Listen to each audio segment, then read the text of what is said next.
Hello, I'm Paul Hurren from Syntegra in the UK. This paper looks at how we might put mental and physical into a common framework. Its alternative title is Form as an Extra Ingredient. The context is the hard problem of consciousness. How on earth does a subjective, seemingly non-physical world come into existence? A stepping stone to solving this will be to put mental and physical onto a common canvas. The focus here is on visual perception, but if subjectivity can be explained in the case of visual perception, the principles can be extended to other subjective phenomena. The approach is a physicalist one, physics at the scale of neurons and above, not quantum scale, focusing on fundamental principles and purely conceptual at this stage. We add a little metaphysics with the ambition of extending physics just a little. There are two starting assumptions. Firstly, consciousness arises from a process of some sort and is not a thing in itself. Secondly, given consciousness can't currently be explained by physics, we need to extend physics in some way. More than just a new mechanism, one or more new physical principles will be needed. David Chalmers, in his famous 1994 presentation, where he defined the hard problem of consciousness and distinguished it from easier problems, said, "You need an extra ingredient."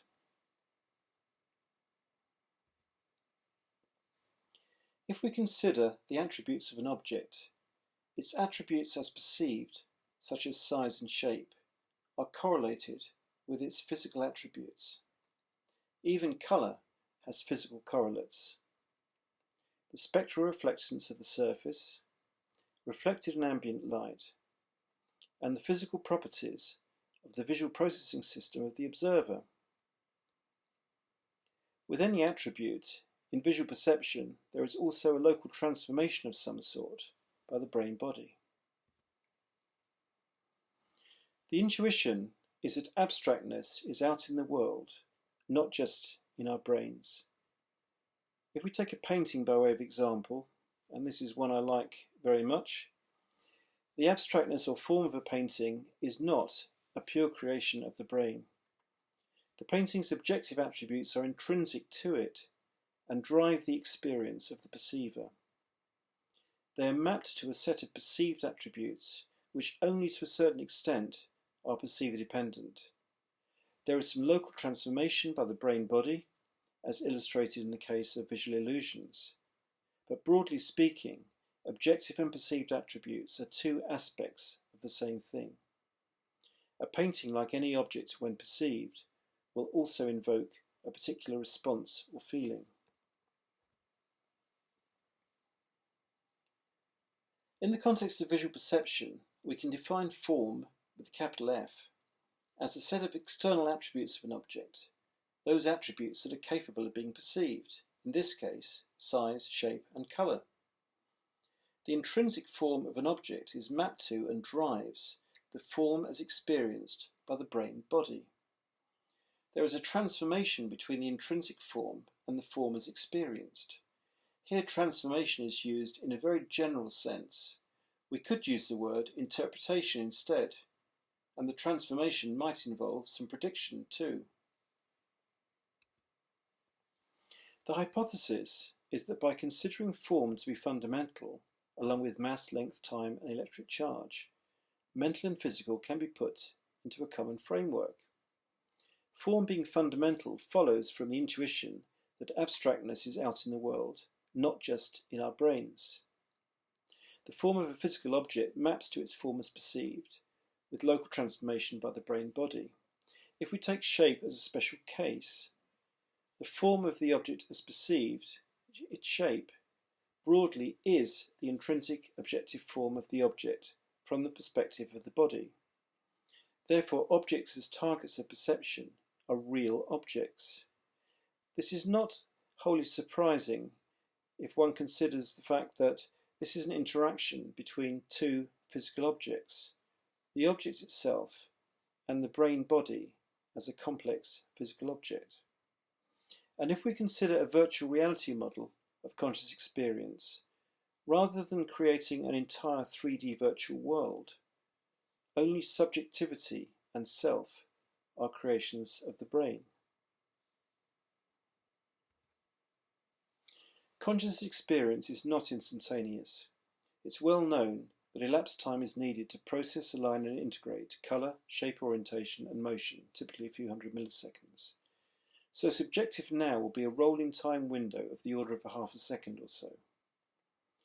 In visual engagement with an object, the object's form iteratively impacts the brain body, and the brain body reacts to the form of the object. What might be happening is that neural patterns are triggered which encode a map of the body in relation to the object. The brain is encoding mapping relationships. Internally stored attributes, which provide meaning, are selected through processes including categorization and association and woven into the map. Subsequent maps are encoded as the brain body continues to engage with the object. So the brain body is engaging with the world of objects through mapping relationships. A change to the form or position of an object relative to the brain body, and/or a change to the internal attributes linked with the object, will drive a change to the internal relationship map. Another way of looking at this is as an iterative engagement between object space and relationship space, where the brain is creating maps of objects, objects with meaning and perspective in relation to the body.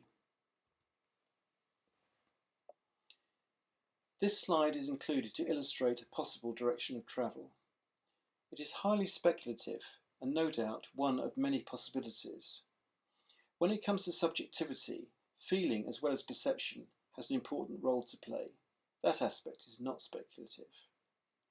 Feeling might be the physical manifestation of a change to the relationship map, but there are likely to be multiple factors involved. With visual perception, perhaps the brain extrapolates back from object and body to include in the relationship map attributes that correspond to a virtual perceiver. And through the rapid iterative engagement between object space and relationship space, the virtual perceiver becomes manifested in object space. But this is highly speculative and for illustration only. More work is needed using the toolkit of concepts described earlier and any necessary extensions to that toolkit. We will see where that takes us. In summing up, a possible framework or toolkit of concepts has been presented here. Form might be a missing ingredient, but to explain subjective experience, probably more than one missing ingredient is needed. It's fascinating how a spinning top behaves as it does. It's mind-blowingly fascinating how a physical, biological organism can have subjective experience, but both have a physical explanation. Thank you.